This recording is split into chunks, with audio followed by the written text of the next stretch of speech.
Hi all, ലോമിനൻസ് job സെക്യൂരിറ്റിയുടെ പുതിയൊരു വീഡിയോയിലേക്ക് എല്ലാവർക്കും സ്വാഗതം.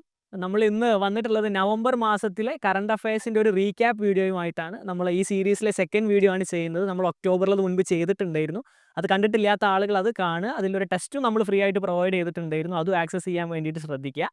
അപ്പോൾ ഇന്നത്തെ വീഡിയോയിൽ നമ്മൾ നവംബർ മാസത്തിൽ 2025 നവംബറിൽ ഒരു ലോ എൻട്രൻസിന് പ്രിപ്പയർ ചെയ്യുന്ന ആളിന് എന്തൊക്കെ type of current affairs questions വരാൻ ചാൻസ് ഉണ്ട് എന്നുള്ള ഇമ്പോർട്ടൻ്റ് ആയിട്ടുള്ള കാര്യങ്ങൾ മാത്രം കമ്പയർ ചെയ്തിട്ടുള്ള ഒരു വളരെ ഷോർട്ട് ആയിട്ടുള്ള വളരെ പ്രിസൈസ് ആൻഡ് ബ്രീഫ് ആയിട്ടുള്ള ഒരു വീഡിയോ ആണെന്ന് ചെയ്യുന്നത്. അപ്പോൾ നമുക്ക് വൈകിക്കാതെ തന്നെ വീഡിയോയിലേക്ക് കടക്കാം. നമ്മുടെ ഫസ്റ്റ് ന്യൂസ് എന്ന് പറയുന്നത് തന്നെ ഒരു വളരെ ഇമ്പോർട്ടൻ്റ് ആയിട്ടുള്ള ലോ ആസ്പിറൻസ് എന്നുള്ള രീതിക്ക് നോക്കുമ്പോൾ നമ്മൾ ഏറ്റവും ഇമ്പോർട്ടൻസ് കൊടുക്കേണ്ട ഒരു അപ്പോയിൻമെൻറ്റ് തന്നെയാണ് നവംബറിൽ നടന്നിട്ടുള്ളത്. Justice Suryakant becomes the 53rd chief justice of India. ഇന്ത്യയുടെ 53ാമത് ചീഫ് ജസ്റ്റിസ് ആയിട്ട് ജസ്റ്റിസ് സൂര്യകാന്ത് അപ്പോയിൻറ്റഡ് ആയിട്ടുണ്ട്. അപ്പോൾ എല്ലാ വർഷവും ക്വസ്റ്റ്യൻസ് ചോദിക്കാറുണ്ട്. കഴിഞ്ഞ വർഷവും ക്ലിയർ ചോദിച്ചിട്ടുണ്ട്. ഇതോടൊപ്പം തന്നെ നോക്കി വെക്കേണ്ട കുറച്ച് റിലേറ്റഡ് ആയിട്ടുള്ള കാര്യങ്ങൾ കൂടെയുണ്ട്. നിങ്ങൾക്ക് ഇമേജ് കണ്ടാൽ തന്നെ മനസ്സിലാവും അത് ഓത്ത് കൊടുക്കുന്നത് ക്വസ്റ്റ്യൻ പേപ്പേഴ്സിൽ വരാറുണ്ട്. Who appoints the chief justice of India എന്നുള്ളത്. അപ്പോൾ നിങ്ങൾക്ക് കണ്ടാൽ മനസ്സിലാവും പ്രസിഡന്റ് ദ്രൗപദി മുർമു ആണ് അഡ്മിനിസ്റ്റർ ചെയ്യുന്നത് ഓത്ത്. ആർട്ടിക്കിൾ 124 ക്ലോസ് 2 പ്രസിഡന്റ് ഓത്ത് അഡ്മിനിസ്റ്റർ ചെയ്യണം എന്നുള്ള കാര്യം പറയുന്നത്. അതുകൂടെ നോട്ട് ചെയ്ത് വെക്കുക. അതോടൊപ്പം തന്നെ പറയുകയാണെങ്കിൽ സുപ്രീം കോർട്ട് റിലേറ്റഡ് ആയിട്ട് നോക്കുന്ന സമയത്തുള്ള പ്രധാനപ്പെട്ട ഒരു കാര്യമാണ് ഇത് എസ്റ്റാബ്ലിഷ് ചെയ്ത ഡേറ്റ്. അതും ക്വസ്റ്റ്യൻ പേപ്പേഴ്സിൽ വരാറുണ്ട്. January 26, 1950. ഇന്ത്യ റിപ്പബ്ലിക് ആയ ഡേറ്റ് എന്നാണോ അന്ന് തന്നെയാണ് ഇന്ത്യയുടെ സുപ്രീം കോർട്ടും നിലവിൽ വന്നിട്ടുള്ളത്. ഫസ്റ്റ് ഇൻ ഇന്ത്യയിൽ സ്ഥിരമായിട്ട് ഇതുമായി റിലേറ്റഡ് ആയിട്ട് വരുന്ന ഒരു ചോദ്യമാണ് first chief justice of India. ഇന്ത്യയുടെ ആദ്യത്തെ ചീഫ് ജസ്റ്റിസ് ആരാണെന്നുള്ള ക്വസ്റ്റ്യൻ വരാറുണ്ട്. അതിൻ്റെ ആൻസർ വരുന്നത് HJ കാനിയ എന്ന് പറയുന്നതാണ്. അപ്പോൾ ഇത്രയും കാര്യങ്ങൾ കൂടെ നിങ്ങൾ ഇതുമായി റിലേറ്റഡ് ആയിട്ടുള്ളതായിട്ട് നോക്കി വെക്കുക. നമ്മുടെ അടുത്തൊരു ഇമ്പോർട്ടൻ്റ് ആയിട്ടുള്ള ന്യൂസ് വരുന്നത് ഒരു ഫസ്റ്റ് ഇൻ ഇന്ത്യയിലും ഇൻക്ലൂഡ് ചെയ്യാൻ പറ്റുന്ന ഒരു ന്യൂസ് തന്നെയാണ്. President Droupadi Murmu becomes the first president to fly in 2 IAF fighter jets. 2 IAF fighter jets fly ചെയ്യുന്ന ആദ്യത്തെ പ്രസിഡൻ്റാണ് നമ്മുടെ ഇപ്പോഴത്തെ, അതായത് 15ാമത് പ്രസിഡന്റ് ഓഫ് ഇന്ത്യ ആയിട്ടുള്ള ദ്രൗപദി മുർമു എന്ന് പറയുന്നത്. അവർ തന്നെയാണ് രണ്ടാമത്തെ ഫീമെയിൽ ആയിട്ടുള്ള പ്രസിഡന്റ് എന്നുള്ള അച്ചീവ്മെൻ്റ് ഉള്ള ആളാണ് ദ്രൗപദി മുർമു എന്ന് പറയുന്നത്. അതുപോലെ തന്നെ ട്രൈബൽ കമ്മ്യൂണിറ്റിയിൽ നിന്ന് പ്രസിഡന്റ് ആകുന്ന ഇന്ത്യയിലെ ആദ്യത്തെ ആളും ദ്രൗപദി മുർമു ആണ്. അപ്പോൾ നമ്മൾ ആദ്യം പറഞ്ഞു രണ്ടാമത്തെ ഫീമെയിൽ പ്രസിഡന്റ് ആണ്. അപ്പോൾ നമ്മൾ അതോടൊപ്പം തന്നെ നോക്കി വെക്കേണ്ടതാണ് ഒന്നാമത്തത് ആരാണെന്നുള്ളത്. അത് പ്രതിഭ പാട്ടീലാണ്. പ്രതിഭ പാട്ടീൽ തന്നെയാണ് ഫൈറ്റർ ജെറ്റ് ഫ്ലൈ ചെയ്യുന്ന ആദ്യത്തെ പ്രസിഡന്റും. അത് സുക്കോയ് എന്ന് പറയുന്ന ഫൈറ്റർ ജെറ്റ് ആയിരുന്നു അവരന്ന് ഫ്ലൈ ചെയ്തിട്ടുണ്ടായിരുന്നത്.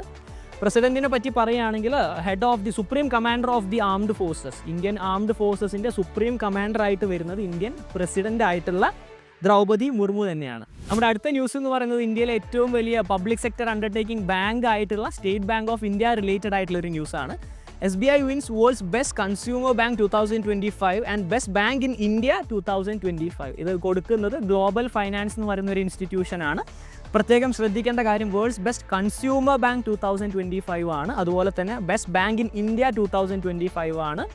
ബെസ്റ്റ് ബാങ്ക് 2025 എന്ന് പറയുന്നതല്ല, കൺസ്യൂമർ ബാങ്കാണ് SBIക്ക് കിട്ടിയിട്ടുള്ളത് എന്നുള്ളത് പ്രത്യേകം ശ്രദ്ധിക്കണം.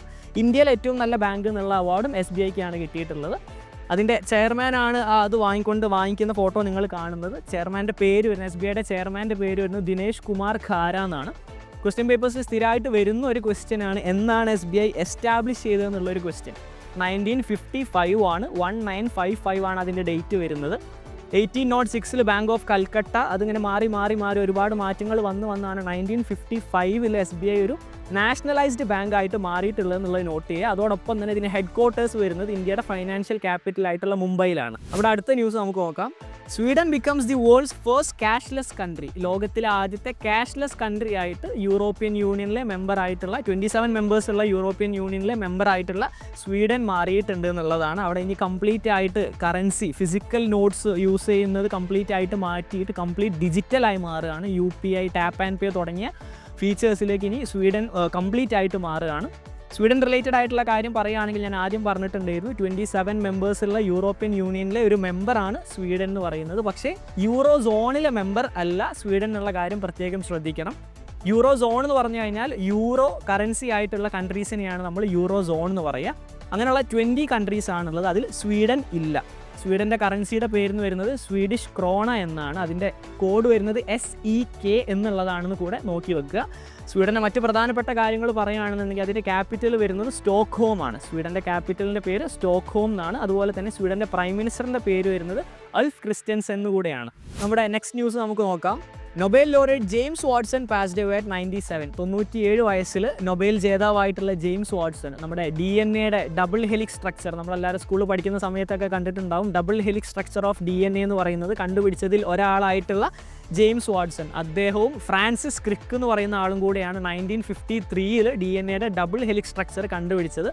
അതുകൊണ്ട് തന്നെ നമ്മൾ അതിന് പറയുന്ന പേരുണ്ട് വാട്സൺ ആൻഡ് ക്രിക്ക് മോഡൽ എന്ന് കൂടെ പറയാറുണ്ട്. അത് വന്നിട്ടുള്ള ഇയർ എന്ന് പറയുന്നത് 1953 അത് കഴിഞ്ഞൊരു 9 വർഷത്തിന് ശേഷം 1962 1962 ഇവർക്ക് രണ്ടുപേർക്കും നൊബേൽ കൊടുത്തിട്ട് ആദരിച്ചിട്ടുണ്ടായിരുന്നു. Nobel in physiology or medicine എന്ന് പറയുന്ന കാറ്റഗറിയിലാണ് ഇവർക്ക് നൊബേൽ കിട്ടിയിട്ടുള്ളത് എന്നുള്ളത് കൂടെ ജസ്റ്റ് നോട്ട് ചെയ്യാം.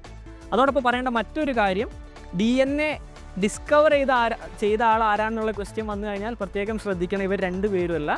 1869 ആദ്യമായിട്ട് ഒരാൾ DNA എന്ന് പറയുന്ന ഒരു കോൺസെപ്റ്റ് ഉണ്ട് എന്നുള്ള കാര്യം മനസ്സിലാക്കിയിട്ടുള്ളത്. അദ്ദേഹത്തിൻ്റെ പേര് വരുന്നത് ഫ്രെഡറിക് മീഷർ എന്നുള്ളതാണ്. ഇവർ രണ്ടുപേരും കൂടെ കണ്ടുപിടിച്ചത് double helix structure of DNA ആണെന്നുള്ള കാര്യം പ്രത്യേകം ശ്രദ്ധിക്കുക.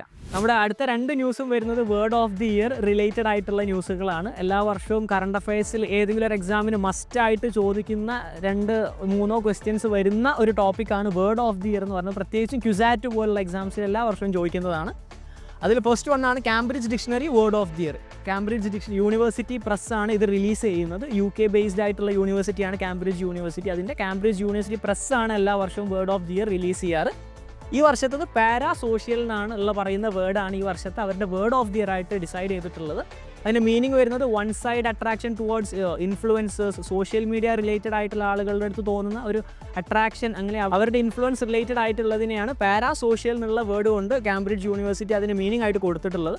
തൊട്ടടുത്ത മറ്റൊരു ഇൻ്റർനാഷണൽ ലെവൽ വളരെ ഫേമസ് ആയിട്ടുള്ള ഡിക്ഷണറിയാണ് കോളിൻസ് ഡിക്ഷണറി എന്ന് പറയുന്നത്. കോളിൻസ് ഡിക്ഷണറിയുടെ വേർഡ് ഓഫ് ദി ഇയർ ആയിട്ട് വരുന്നത് വൈബ് കോഡിംഗ് ആണ്. രണ്ടും അങ്ങോട്ടും ഇങ്ങോട്ടും മാറിപ്പോവാതിരിക്കാൻ ശ്രദ്ധിക്കണം. ഇനി ഒരുപാട് ഡിക്ഷണറിയുടെ അത് വരും മാസങ്ങളിൽ വരാൻ ചാൻസ് ഉണ്ട്. ഇപ്പോൾ ഡിസംബർ ആകുമ്പോൾ എന്തായാലും ഒരുപാട് ഇത്തരത്തിലുള്ള dictionaries word of the year release ചെയ്യാറുണ്ട്. ഇനിയും മെറിയം വെബ്സ്റ്റർ ഡിക്ഷണറി തുടങ്ങിയ ഡിക്ഷണറീസ് എല്ലാം റിലീസ് ചെയ്യാറുണ്ട്. അപ്പോൾ അതൊക്കെ നമുക്ക് വരുന്ന വീഡിയോയിൽ നമ്മൾ എന്തായാലും ഫോളോ അപ്പ് ചെയ്യുന്നതായിരിക്കും. നമ്മുടെ അടുത്തതൊരു സൂപ്പർലേറ്റീവ്സ് റിലേറ്റഡ് ആയിട്ട് വരാൻ നല്ല സാധ്യതയുള്ള ഒരു ക്വസ്റ്റ്യൻ ആണ്.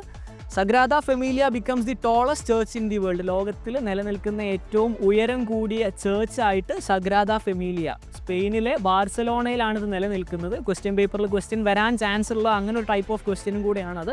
മുൻപ് അത്തരത്തിലുള്ളത് വന്നിട്ടുമുണ്ട്. അതുകൊണ്ട് തന്നെ അത് നോട്ട് ചെയ്ത് വെക്കണം. സ്പെയിനിലെ ബാർസലോണയിലാണ് ഇത് സ്ഥിതി ചെയ്യുന്നത്. 1882 ഇതിൻ്റെ കൺസ്ട്രക്ഷൻ സ്റ്റാർട്ടായത്. ഇതുവരെ അത് കഴിഞ്ഞിട്ടില്ല. ഓൾമോസ്റ്റ് 140 years ആയിട്ട് കൺസ്ട്രക്ഷൻ നടന്നുകൊണ്ടിരിക്കുകയാണ്. ഇതിൻ്റെ കൺസ്ട്രക്ഷൻ കഴിയുന്നതോടുകൂടിയാണ് ഇത് ടോളസ്റ്റ് ആവുന്നത്. അപ്പോൾ ഇത്രയും കാലം ഉണ്ടായിരുന്നത് ഏതാണെന്നുള്ള ഒരു ക്വസ്റ്റ്യൻ വരാൻ ചാൻസ് ഉണ്ട്. അപ്പോൾ നിങ്ങൾ നോട്ട് ചെയ്ത് വെക്കുക. ഏൾ മിൻസ്റ്റർ എന്ന് പറയുന്ന ജർമ്മനിയിലെ ചേർച്ചാണ് ഉണ്ടായിരുന്നത്. ഇതിൻ്റെ കംപ്ലീഷനോടുകൂടി 162.9 meters ഹൈറ്റുള്ള ലോകത്തിലെ ഏറ്റവും നീളം കൂടിയ ചേർച്ചായിട്ട് സഗ്രാദ ഫെമീലിയ മാറും. നമ്മുടെ നെക്സ്റ്റ് ന്യൂസ് വരുന്ന ഒരു ലിറ്ററേച്ചർ കാറ്റഗറിയിലുള്ള ഒരു ന്യൂസാണ്. Booker prize winner 2025 2025 Booker prize winner എന്ന് പറയുന്നത് ഡേവിഡ് ഷാലെ എന്ന് പറയുന്ന ആളാണ്. ആളുടെ നോവലിൻ്റെ പേര് വരുന്നത് ഫ്ലഷ് ആണ്. അപ്പോൾ ബുക്കർ പ്രൈസ് റിലേറ്റഡ് ആയിട്ട് പറയുകയാണെങ്കിൽ 2 അവാർഡ്സ് ആണ് കിടക്കുന്നത്. പല ആളുകളും കൺഫ്യൂസ്ഡ് ആയിട്ടുള്ളൊരു കാര്യമാണ് ബുക്കർ പ്രൈസും ഇൻ്റർനാഷണൽ ബുക്കർ പ്രൈസും. ബുക്കർ പ്രൈസ് എന്ന് പറയുന്ന സമയത്ത് UK അല്ലെങ്കിൽ അയർലൻഡിൽ റിലീസ് ചെയ്യുന്ന നോവൽസിനാണ് കൊടുക്കുന്നത്. അത് irrespective of the nationality of the ഓതറുടെ നാഷണാലിറ്റി എന്താണെന്ന് നോക്കാറില്ല. UKയിലോ അയർലൻഡിലോ റിലീസ് ചെയ്യുന്ന ബുക്സിനാണ് ബുക്കർ പ്രൈസ് കൊടുക്കുന്നത്.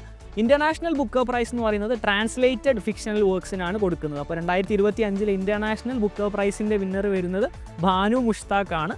ബുക്കർ പ്രൈസ് എന്നുള്ളതാണ് ക്വസ്റ്റ്യൻ വരുന്നതെന്നുണ്ടെങ്കിൽ നിങ്ങൾ ശ്രദ്ധിക്കണം. ഡേവിഡ് ഷാലെ എന്ന് പറയുന്ന ആളാണ്. 1969 തൊട്ടിട്ടാണ് ബുക്കർ പ്രൈസ് കൊടുത്തു തുടങ്ങിയിട്ടുള്ളത്.